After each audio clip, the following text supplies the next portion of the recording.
The best views comes after the hardest climb. तो दोस्तों, lockdown का पूरा फायदा उठाते हुए पढ़ाई करना स्टार्ट कर दो। जितना भी आराम करना था वो हो चुका। चुपचाप उठ जाओ और अब पढ़ाई स्टार्ट कर दो। तो बैठे बैठे कुछ नहीं मिलता। We have to do effort then we got something. कुछ पाने के लिए कुछ खोना पड़ता है। तो दोस्तों, ये लॉकडाउन का सबसे अच्छा फायदा हम उठा सकते हैं with study IAS and with your hard work with a smart way. So मैं आज बताने वाला हूँ the resources which you have to go through for a once which is relevant to the UPSC civil service examination and one stop solution for a beginners।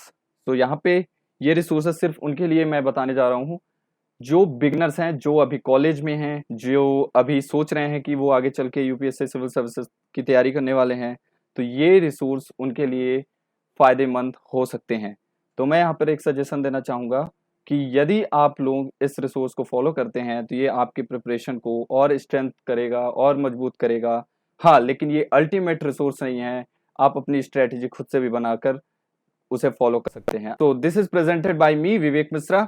As you all know, I am a faculty of Polity on Study IAS. So today I will talk about one-stop solution for a beginners.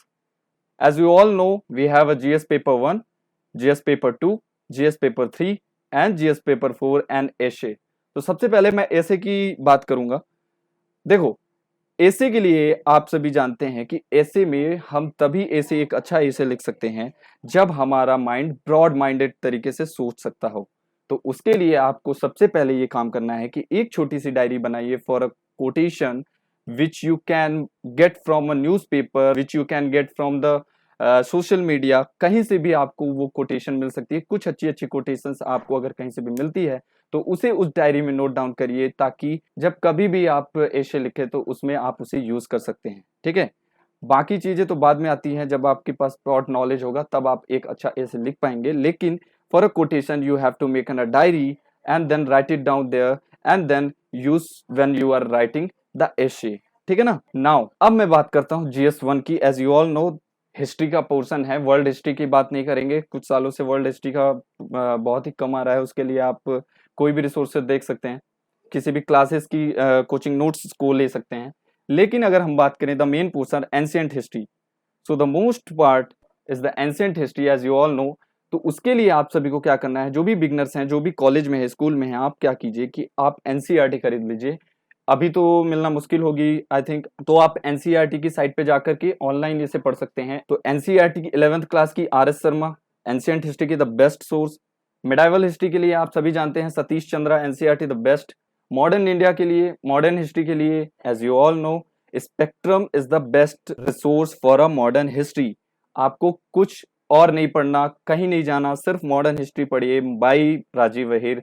This is the ultimate resource. अगर आप मुझसे पूछें तो modern history के लिए spectrum is the best source. Okay, what about art and culture? So as you all know, fine arts की एक NCERT आती है, पतली सी आती है। उस फाइन आर्ट्स की एनसीईआरटी को जरूर पढ़ना है सबसे पहले। उसके बाद of course the most important one Nitin Singhania, और साथ ही साथ जो एक फ्री कोर्स चल रहा है हमारी स्टडी आईएएस पे bye Deepak Yadav sir, follow करना है। ठीक है, तो Nitin Singhania, NCERT, fine arts and course provided by Deepak Yadav sir on study IAS. ठीक है, अब अगर बात करें ज्योग्राफी के लिए, तो ज्योग्राफी के लिए आप अभी से एक काम कीजिए कि एनसीईआरटी 6 to 12 की एक बार फर्स्ट रीडिंग ले लीजिए। उसके बाद धीरे धीरे जब फर्स्ट रीडिंग हो जाएगी, स्पेशली क्या करना है, जो फिजिकल ज्योग्राफी है 11th क्लास की, उसको इम्पॉर्टेंट है, वो बहुत इंपॉर्टेंट है, उसे ध्यान से पढ़ना है। एक बार 2 बार पढ़नी है। 11th 12th मोस्ट इंपॉर्टेंट, ठीक है ना। तो बेसिक आपकी क्लियर कर देगी 6 to 10 तक। 11th 12th the most important one, उसे आपको 2-3 रीडिंग लेनी है जरूर जरूर। और 6 to 10 तक की भी एनसीईआरटी को आप 2-3 रीडिंग ले सकते हैं, क्योंकि अगर आप अभी कॉलेज में हैं, अभी आप के पास टाइम है, तो आप इसे अभी से पढ़ना स्टार्ट कर दीजिए। ठीक है, नाउ जिनके पास टाइम नहीं है वो भी एक बार तो जरूर पढ़ें, मैं ऐसा रिकमेंड करूंगा, क्योंकि इससे आपकी बेसिक्स क्लियर हो जाएगी। दूसरा, जब ये आपकी एनसीईआरटी कवर हो जाए तो जीसी लियोंग पढ़ना जरूरी है। एक बार उसको पढ़ लेंगे, सारे डाउट्स क्लियर हो जाएंगे। मैप्स के लिए आप क्या कीजिए कि ऑक्सफोर्ड की स्टूडेंट एटलस आती है, आप सभी जानते हैं, उसको अपने पास रखिए चिपका करके। मतलब जहां पे भी जाना है, कहीं भी जाना है, उसको अपने साथ रखिए। बिकॉज अगर आप मान लीजिए सपोज इंटरनेशनल रिलेशन के बारे में पढ़ रहे हैं, उससे जुड़ा कोई, जैसे अभी नेपाल का इशू चल रहा है, जो इंडिया ने रोड बनाई है मानसरोवर जाने के लिए। तो ये जो चाइना का इशू चल रहा है, चाइना और नेपाल के साथ भारत का, तो इसको देखने के लिए आपको मैप की जरूरत पड़ेगी। तो आप ये स्टूडेंट एटलस रखिए। साथ ही साथ आप एक काम और कर सकते हैं कि अगर मान लीजिए आपके पास कुछ नहीं है, तो आपके पास मोबाइल तो है ही ऑफ कोर्स, तो आप गूगल मैप से भी इसे देख सकते हैं तुरंत, लेकिन मैप जरूर देखिए, ठीक है। Now if I talk about the polity, so of course M Laxmikanth is the best, and 6 to 12 तक की एनसीईआरटी आपको पढ़ना ही पढ़ना है। फिफ्थ और सिक्स एडिशन की अगर मैं बात करूं, तो देखो फिफ्थ एडिशन में और सिक्स एडिशन में कुछ ज्यादा अंतर नहीं है, बस सिक्स एडिशन में कुछ 6 चैप्टर नए ऐड किए गए हैं, जिनमें जैसे मैं बोल सकता हूँ कि जीएसटी ऐड किया गया, तो ये सब चीजें कुछ ऐड की गई हैं। तो अगर आपके पास जो भी है फिफ्थ एडिशन, सिक्स एडिशन, इनमें से आप कोई भी प्रेफर कर सकते हैं, ठीक है।